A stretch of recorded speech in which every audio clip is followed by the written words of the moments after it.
I've heard this tragic story far too many times. You can feel this excruciating moment coming on from a mile away. The conversation with this cute girl started off great.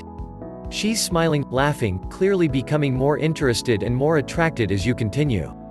Then it happens. Call it a brain fart, a blank mind, a loss for words. The only thing that matters is, it brings the conversation to a complete halt and you can feel her attraction levels for you dropping faster than a drunk girl in stilettos. So what can you do to pull the conversational nosedive back into the high-flying interaction it was? You dig into your toolbox. Your social toolbox, that is.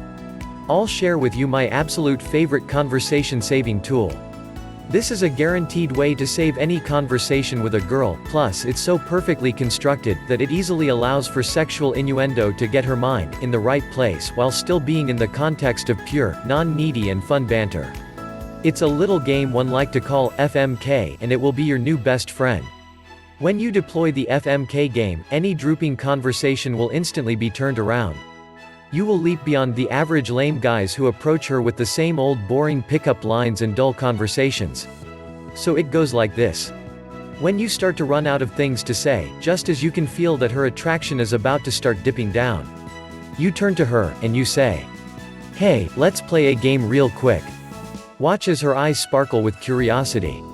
This is a departure from the normal nighttime drivel she's used to dealing with. She will almost certainly invite you to proceed. Continue to the game. Start to glance around the room, assessing the other guys you see and start to point them out one by one, and asking her, "Okay, so would you fuck, marry or kill him?" She'll laugh at first. Then she'll look over at your target and size him up. Choose different types of guys representing the spectrum of personality types and behaviors. A jock. A douchebag. A nerd. A handsome debonair type. A bad boy rocker. A business guy.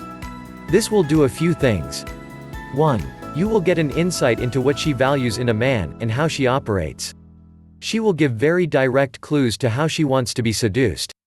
If she says, "fuck" to the rocker dude, "marry" to the nerdy guy, and "kill" to the guy in a suit, then you can guess that she's got a wild side, she doesn't like guys with a lot of structure, and she's a secret nerd. Think about that. She'll basically be giving you a huge hint into how to seduce her.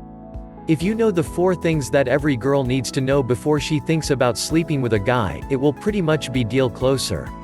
More on that in a few. 2. You can continue bantering and teasing her. This is so crucial to the first stage of the interaction. Keep conversation light, non-needy, teasing her playfully and fun. Make fun and silly projections about who you guess she'd fuck, marry and kill. It will be remarkably easy as she's alternating between giggling at her own quirky tastes, cringing at the dopey guys, and switching to her ooh la la voice with the guys that turn her on. 3. Which brings me to my next point. She will get turned on. Remember, you are asking her to bring the thought, "who do I want to fuck," into her mind, and all in the context of an experience that was generated by and shared with you, and only you. 4. Finally, she will see that you are 100% confident in your sexuality and your ability to attract women. You can confidently discuss the theoretical thought of her sleeping with other men, and that doesn't threaten you. 99.99% of dudes would be terrified to even suggest that she even look at another guy when he's talking to her. Your confidence here will be very, very sexy to women. After playing this game for even a few minutes, she will be extremely turned on by your creativity, your playfulness, and your confidence. This sets you up perfectly to transition into the next stage of interaction. Build upon the sexual energy in this game, especially if you've been properly mixing in the right sexual triggers that all women have. This is part of the 4 things that every girl needs to decide to sleep with a guy.